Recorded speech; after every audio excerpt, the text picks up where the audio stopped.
For over 32 months, Russia has waged war against Ukraine, and today we examine the military situation there. I'm Julian Repke, and you're in the BILD Situation Room. And we want to take a closer look once more at the effects of Russia's massive airstrike on Ukraine that occurred yesterday.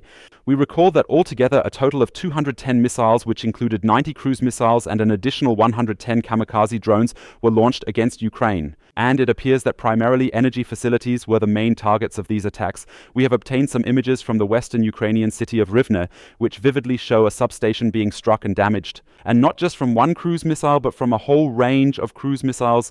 We can see that the person filming begins to record the scene only after the first explosions had already taken place. And here we can see how additional cruise missiles, either of the R-101 type or the Kaliber type, are moving towards this substation in Rivne.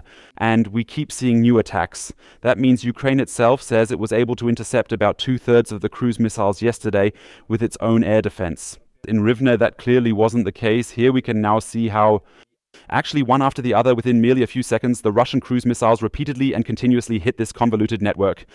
And it was apparently a very important energy line that was hit here. It was not just responsible for the energy and electricity in Rivne, but it was allegedly an energy line from Europe towards central Ukraine. Also moving in the direction of Kyiv, which had not been targeted here before now. It was reportedly just the second airstrike on Rivne during the entire course of this war. At this time, Ukraine, or more precisely Russia, has ensured that this crucial energy line was completely destroyed. And it was apparently only the second airstrike on Rivne in the entire war. That means since February 2022. The first targeted the airport, and the second now this energy line.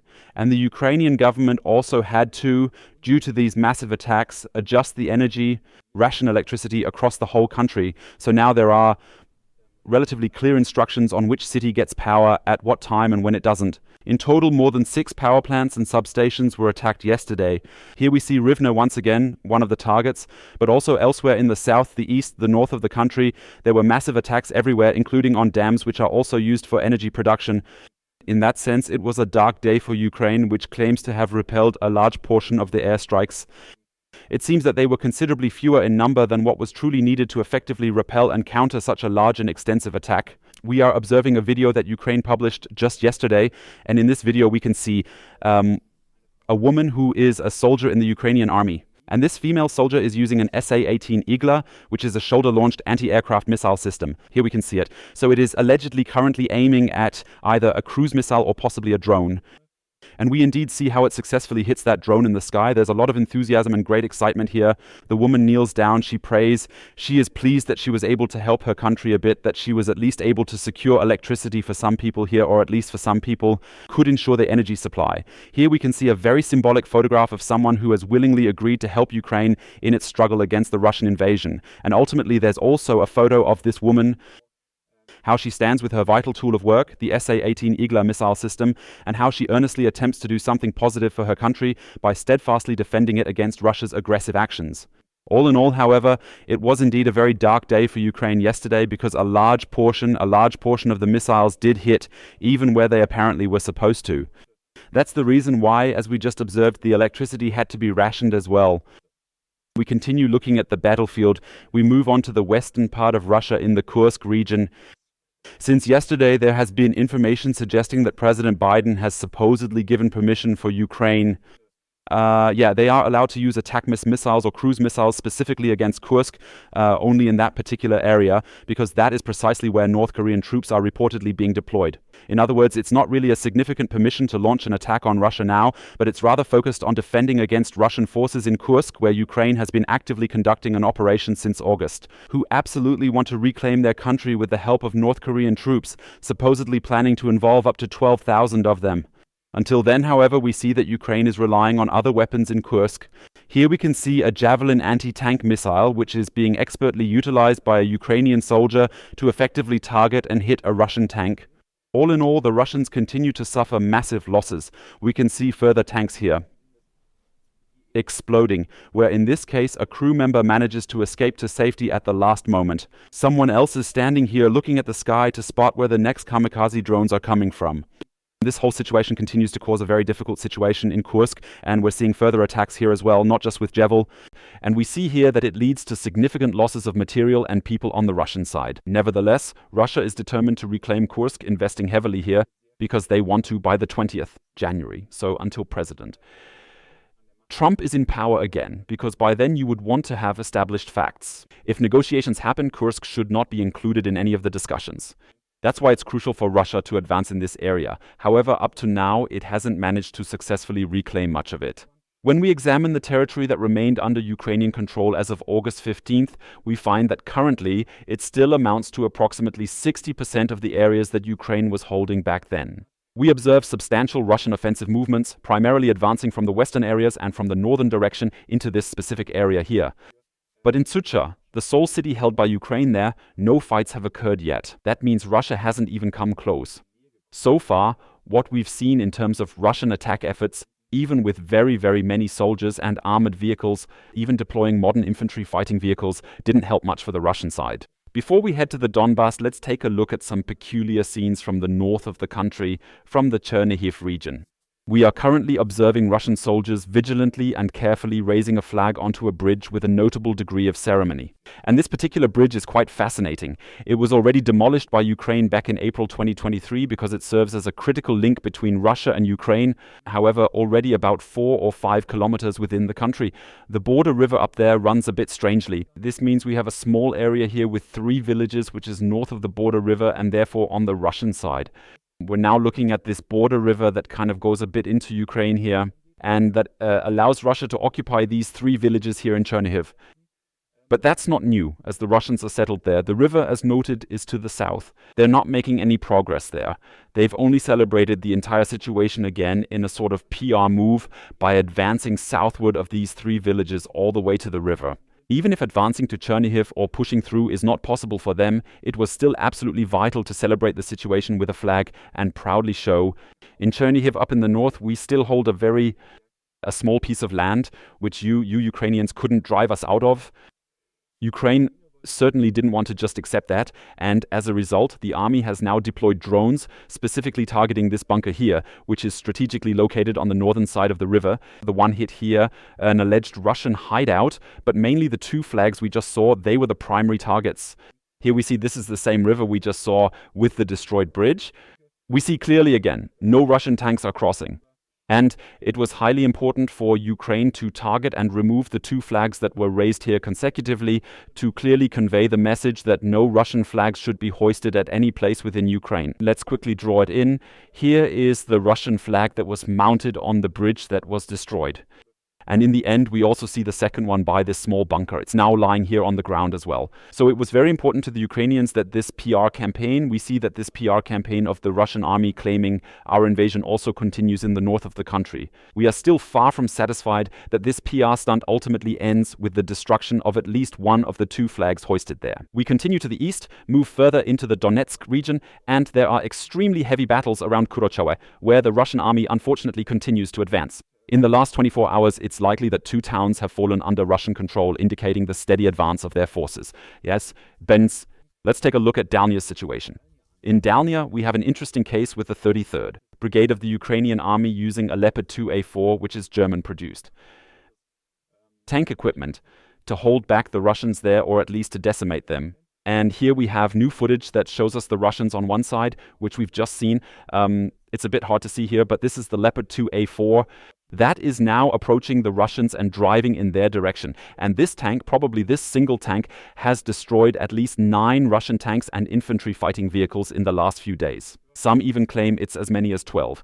And here we can observe additional attacks by this Leopard 2A4 directed at these Russian units. And we see that many of the Russian vehicles are once again set on fire here. However, and that's indeed the issue, we also see these images here. They not only show us that snow has fallen in Kurakhove within the last few days, that means we are now transitioning into the winter war. However, we can see that another vehicle of the Russian army was hit in this location, either by a tank or potentially a drone. And those warehouse buildings back there, those agricultural halls are located in the far west of Dalinia.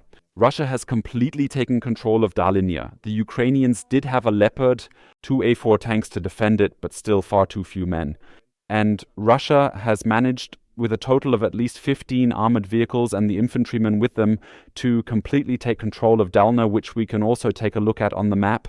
Nonetheless, the Ukrainians continue to attack, using drones to immobilize the Russian vehicles here, with the infantry being directly targeted afterwards. However, the whole thing is still a retreat battle, and it will remain so. And a retreat battle in this case, which has lost another village that is now also controlled by the Russians. We continue on for a few more kilometers from Dalny to Konstantinopolske, which is actually what they are called. And here we're observing what the Russians typically do first, just before they move in, specifically before they launch an attack on these villages using their infantry and tanks. At this moment, we're witnessing a massive multiple rocket launcher attack directed at the town of Konstantinopolske, and we can see there that it's extremely difficult for the Ukrainian army to hold these villages because they are being shelled so heavily and reduced to rubble. That means when the Russian forces eventually arrive there aren't really many options left for them to hide or seek effective shelter in the houses, as they have largely been reduced to mere ruins.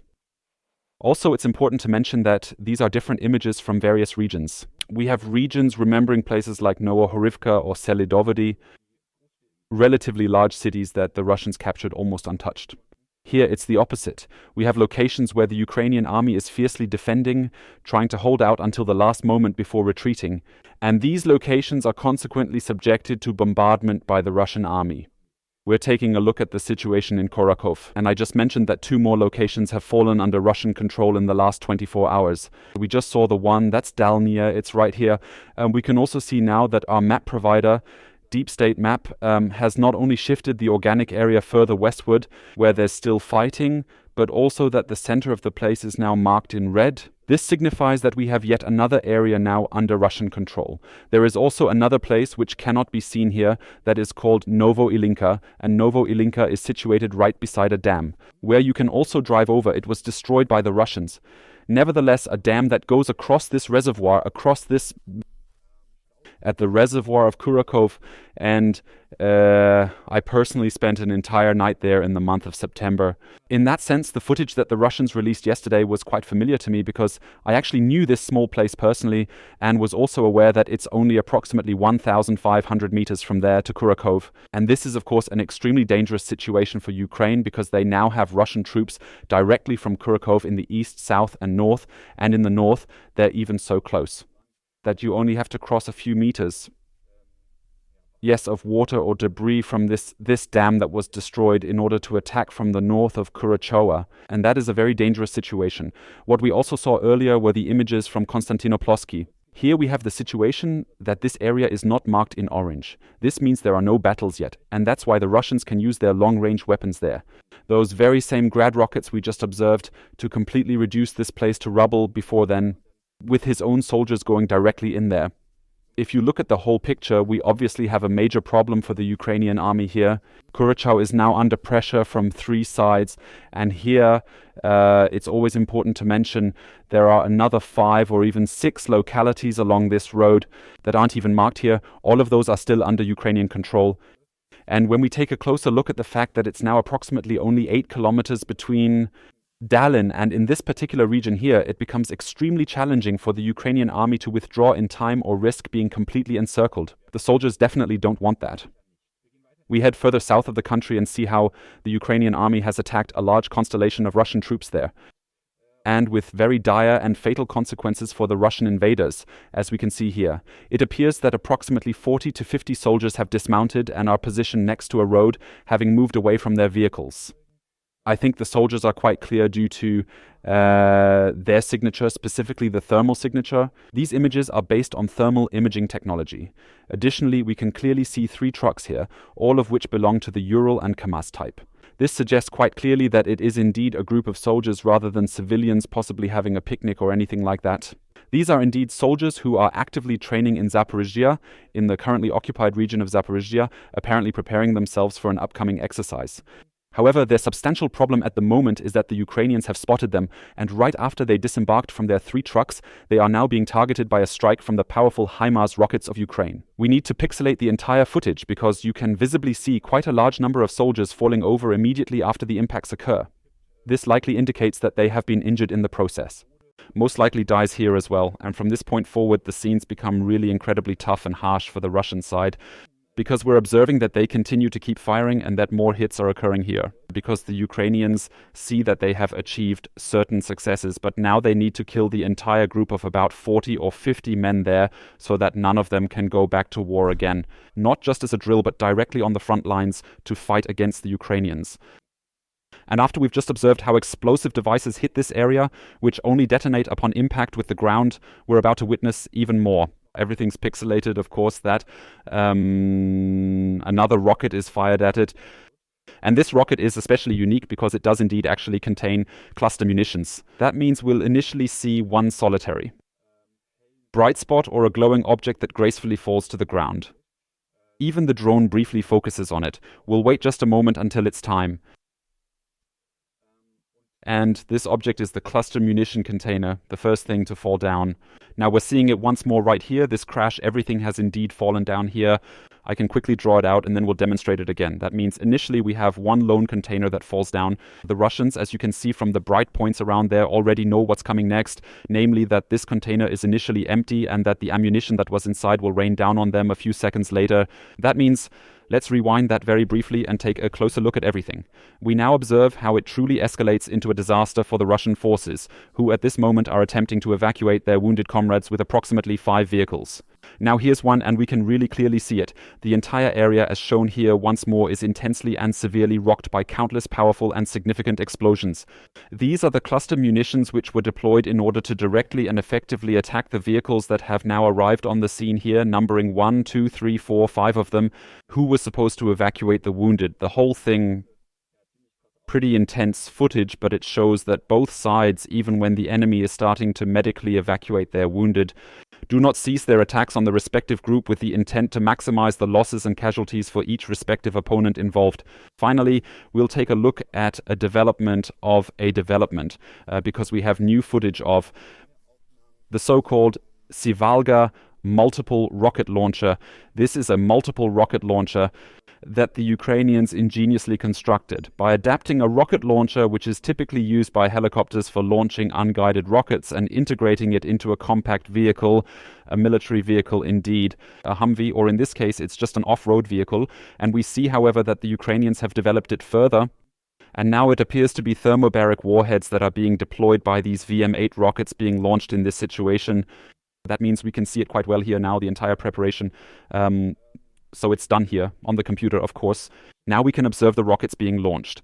As per Ukrainian reports and based on the explosions we witness, they are genuinely stronger than anything we've encountered before. That means we always see these new explosions here now, and from the flashes you can relatively clearly tell that these are indeed thermobaric warheads. This means that when the impact happens, this chemical is dispersed here, initially spreading in a particular and distinct pattern. It reacts with the air, thereby creating a vacuum, and as a result we have just stronger explosions and even more intense vacuum pressure that occurs in each case to damage the respective targets there. In other words, Ukraine continues to remain innovative with applications that were neither originally designed for land use nor were they thermobaric in nature. Originally these were unguided S-8 rockets, if I'm not mistaken, that were fired from helicopters.